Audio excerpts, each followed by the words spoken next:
As the footage of Israel's carnage in Gaza beams across television screens around the world, the sheer outrage felt at Tel Aviv's brazen killings of civilians has prompted huge protests in the British capital, London.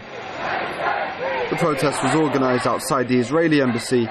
Police had set up barricades but were simply overwhelmed by the sheer number of people who attended, with High Street Kensington, one of the busiest roads in London, being completely blocked off for several hours. Hundreds of protesters have tried to join the main demonstration from behind this police line, but as you can see, police have formed a barrier and aren't letting them through. And these protesters here are now trying to put pressure on the police to get them to let these people in, to join the main body of protesters, who now number well over 2,000 people.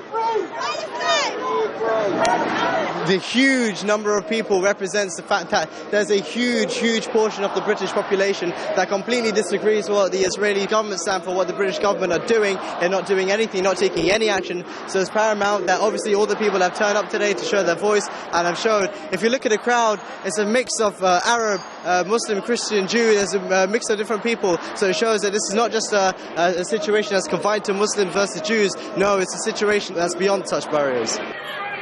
Many protesters were just as angry at the British media's coverage of Israel's military assault as they were at their own government's support for Israel.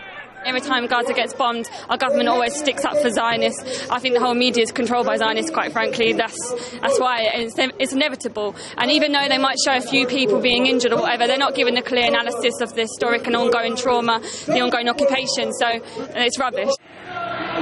The protesters say they'll be back in even bigger numbers, but others have doubted whether protesting alone is enough and say activists must continue with the boycott campaigns and must now start lobbying the British government to put more pressure to stop what many are now calling the Israeli regime's war crimes against Palestinians. Issa Ali, Press TV, London.